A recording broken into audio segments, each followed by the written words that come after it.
So we made it to the end of IS December. This is the last IS December video, and I wanted to take this opportunity to cover some of these smaller elements from around the vessel that I really didn't think I could dedicate a whole video to, or maybe some elements that I forgot to mention in some of those other videos. So today we're going to just cover miscellaneous parts of the Star Destroyer.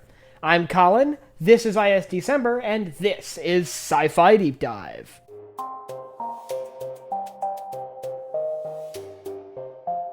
Remember, if you enjoyed this video, to head down below and hit that subscribe button. So let's just start with the kind of thing that really made me think of doing this video, and it was a mistake I made all the way back in the first IS December video when I talked about the ship's propulsion. I left out a very key part of the ship's abilities to traverse the galaxy, its hyperdrive. Both the ISD-1 and the ISD-2 had identical hyperdrives. Their primary hyperdrive was a Class 2 hyperdrive, making it pretty fast for ships of its size. It did have a backup hyperdrive that was a Class 8 that could be used in the event of an emergency, which was much slower but would still get the ship where it needed to go. This made the ship pretty effective at traversing the galaxy, even after having taken extensive damage, but not necessarily able to outrun smaller ships like starfighters or light freighters like, say, the Millennium Falcon. Next up, let's talk about the garbage, because a ship this big is going to produce massive amounts of trash. And how was that trash managed? Now, we all know about the garbage dump, the port on the back of the ship's neck back here, that was used to sort of release the garbage before the ship jumped into hyperspace. But how did it get to that point, and what happens to it, leading up to there?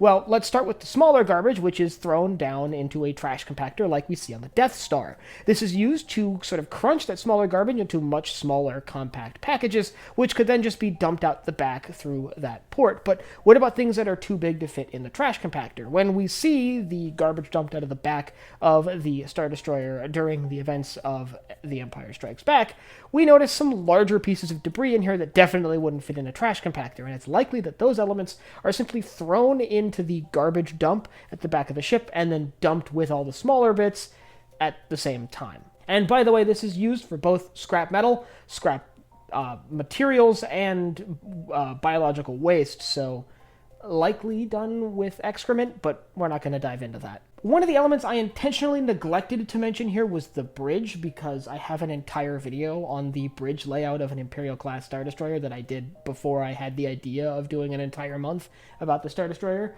But the elements around the bridge are kind of fascinating, albeit not fascinating enough to get a video all on their own. Up in this bridge tower would be the quarters for key officers like Darth Vader or Thrawn. Generally, these were the captain, his first and second in command, several of the fleet officers like admirals or, Sith lords.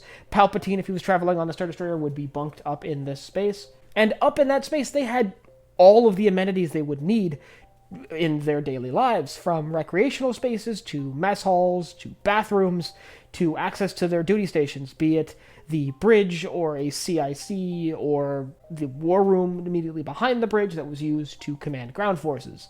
Ultimately, it's from up here that all of the ship's decisions are made, so this is more or less the brains of the vessel, which, once again, a lot of people like to point out is a flaw if your brains are particularly vulnerable to a wayward A-wing. There's a specific element on the structural side of an ISD that I've seen on some models in shows, TV, and games, and not on others, that baffled me, and it might be a little bit blurry in the shot, but there's two bulbs that stick out of the front in that sort of trench that runs along the sides of the Star Destroyer, and I was curious about what those were. Those are actually targeting stations for two heavy turbo lasers that were mounted right at the bow of the Star Destroyer. Those were present on the ISD-2 and were present on some ISD-1s, but not all of them, which is why they appear kind of inconsistently, even in Star Wars canon. Now, I talked a bit about this in my weapons video, where I talked about the armament of the Imperial-class Star Destroyer, but I wanted to focus on it a little bit more. On the ISD-1, this was an array of sort of defensive turbo lasers designed to shoot anything that came in above the vessel.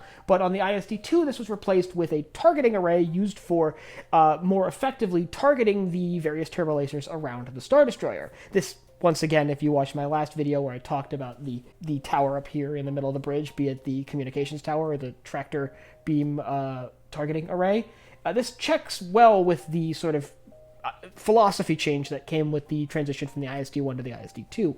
But this raises the question of how exactly were these weapons targeted on the ISD-1? Were they targeted from internal targeting centers? Because this is ultimately just a cluster of sensors and a command post from which the weapons could be sort of coordinated. So was that done internally on the ISD-1? Was it less effective or more effective? And I want to talk a little bit about the sort of overall doctrine shift between the ISD-1s and the ISD-2s, and some weird inconsistencies that I've noticed that might just be continuity errors or might be variants in these vessels.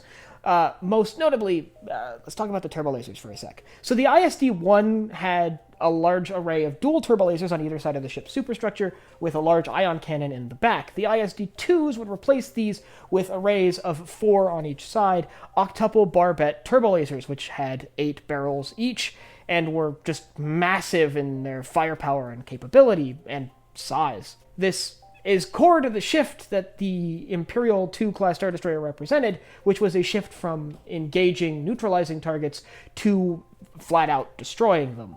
But we do see some little inconsistencies here. For example, in Thrawn's bombardment of Atollon prior to the Battle of Atollon, we see that his ISD-1s have octuple barbette turbolaser batteries on them already. Now, it's entirely possible that these are just a continuity error, that these are the turrets we're familiar with from later Star Destroyers, and they just plopped them on there for the sake of the model.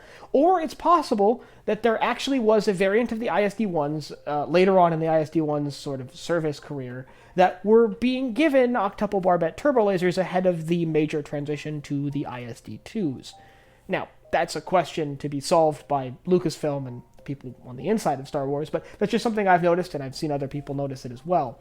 In general, that doctrine shift, though, is a massive part of the Star Destroyer's story, the change from the ISD-1s to the ISD-2s, which saw a shift from, like I mentioned, the intention to neutralize or capture a target with the clear intention to simply destroy it. We see this in the replacement of ion cannons with turbolasers and the replacement of tractor beam targeting arrays with communications and targeting systems. But at the end of the day, the Imperial-class Star Destroyer, be it an ISD-1 or an ISD-2, is a fascinating class of vessel with a long history and a lot of really cool design elements and instruments built into this ship. If you'd like to learn more about the ISDs, I'll leave a link up here to all of my ISD-Sember videos arranged in a single playlist, so you can just dive into the anatomy of the Star Destroyer and learn about all the little nooks and crannies and all the systems that keep this vessel up and running. And I'd like you to let me know down in the comments, is there anything you'd wish I had covered? Because I can obviously go back at any time and make more of these if people really want to see more small elements of the Star Destroyer. And if you have a vessel you'd like to see covered